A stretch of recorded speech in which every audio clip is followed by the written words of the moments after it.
اللہ وبرکاتہ۔ کیسی ہیں سعدیہ؟ خیریت سے ہیں؟ الحمدللہ۔ آپ بات کر لیتے ہیں ماہ سفر کے حوالے سے کافی سارے توہمات ہیں۔ ابتداً میں سب سے پہلے آپ سے سوال یہ کروں گی کہ نبی کریم صلی اللہ علیہ وسلم کی جو بعثت سے قبل اس ماہ مبارک کے حوالے سے جو تصورات تھے، جو خیالات تھے، جو جس طرح سے لوگ بات کرتے تھے، کیا کہیں گے آپ؟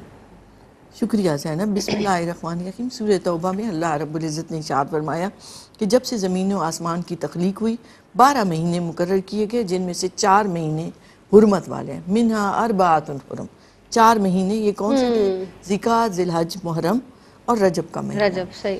تو یہ ذیقعدہ، ذی الحج اور محرم تینوں ایک ساتھ مہینے آ جاتے تھے جو حرمت والے مہینے کہلائے۔ ایک بات یاد رکھنی چاہیے کہ مسبب الاسباب ذات اللہ کی ہے، وہی متصرف ہے، وہ مالک ہے، اور مالک کو حق ہوتا ہے کہ اپنی مملوک میں کسی طرح سے بھی وہ تصرف کریں۔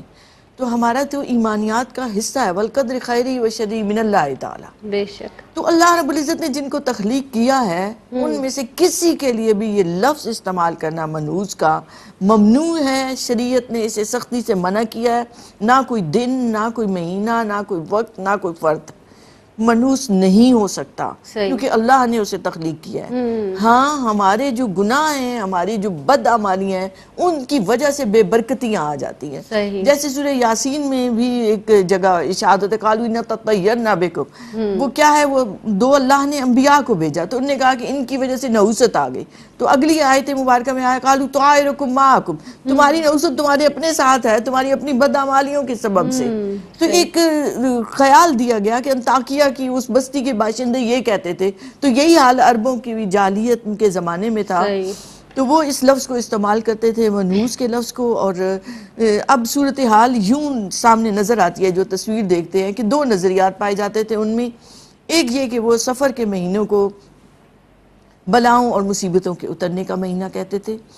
وجہ یہ تھی کہ اس مہینے میں چونکہ 3 مہینے حرمت والے آ جاتے تھے جن میں قتل و غارت گری ممنوع ہوتی تھی، تو اب ذیقعدہ اور ذی الحج تو گزار لیتے تھے۔ تو ان میں جو پہلی ایک سوچ پائی جاتی تھی، محرم کو اپنی جگہ سے ہٹا کے سفر کو لے آتے تھے اور محرم کو آگے کر لیتے تھے، کیونکہ کوئی بھی زور آور قبیلہ جب لڑائی چاہتا تھا، قتل و غارت گری چاہتا تھا، تو اب یہ حضرت ابراہیم علیہ السلام سے چونکہ چلا آ رہا تھا کہ یہ مہینہ حرمت والا ہے، تو اس مہینے کو ہی ہٹا کے اس کو آگے لے جاتے تھے، سفر کو پہلے لے آتے تھے اور قتل و غارت گری کو اپنے لیے جائز سمجھتے تھے، جس سے یہ ہوتا کہ سارے لوگ گھروں سے نکل پڑتے، میدان جنگ کی طرف جاتے، میدان جنگ کی طرف جاتے، بے شمار لوگ قتل ہو جاتے، قتل ہوتے تو گھر ویران ہو جاتے، وادیاں برباد ہو جاتی، ہر طرف ایک عجیب سا غم کی کیفیت چھا جاتی۔ تو بجائے اس کے کہ وہ اس کی وجہ پر غور کرتے کہ ہم یہ کیا کر رہے ہیں، اس کے بجائے انہوں نے سفر کو ہی مصیبتوں اور بلاؤں کا مہینہ قرار دے دیا۔ یہ اس کی وجہ ہے۔ اور آتا ہے کہ ابو ثمامہ کنانی جو تھا اس حج کے مہینے میں ہی اعلان کر دیتا، ویسے تو ہر زور آور قبیلہ اعلان کر دیتا تھا، جب حج میں لوگ جمع ہوتے تو اس وقت اعلان کر دیتا کہ اس سال محرم کب آئے گا اور سفر کب آئے گا۔ تو ایک اپنی مرضی سے مہینوں کو آگے پیچھے کیا کرتے تھے، یہ ان میں بہت جو غلط رواج پایا جاتا تھا، جس کا قرآن مجید میں بھی سورہ توبہ میں بھی ذکر آتا ہے کہ وہ یہ زیادتی کرتے تھے۔ دیکھیں، اسلامی کیلنڈر کا دوسرا مہینہ سفر المظفر، ہم اسے اسلام میں سفر المظفر کہتے ہیں، سفر الخیر کہتے ہیں۔ سفر کا مطلب ہوتا ہے، ایک لفظی مطلب دے کے تو خالی کرنا۔ تو اہل جو عرب تھے، مشرکین عرب تھے، وہ اسے سفر المکان کہتے تھے کہ مکان خالی ہو جاتے ہیں۔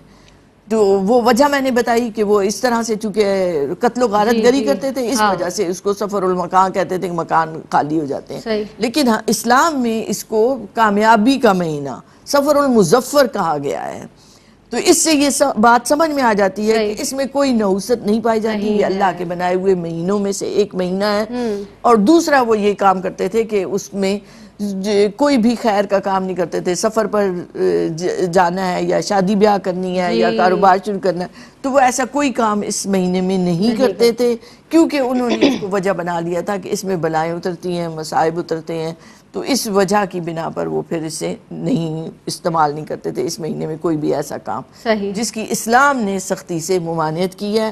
اور قرآن مجید میں آتا ہے ما اصابک من حسنۃ فمن اللہ، جو خیر کا عمل تم تک پہنچا ہے وہ اللہ کی طرف سے ہے، وما اصابک من سیئۃ فمن نفسک، جو برائی پہنچ رہی ہے تمہارے پر وہ تمہارے اپنے نفس کی وجہ سے، ہاں جی، نہ ہما کا سبت والے ہم مکتا سبت، جو تم کمائی کرتے ہو اپنے ہاتھوں سے تمہاری کمائی کا نتیجہ تم دیکھ رہے ہو ٹھیک لیکن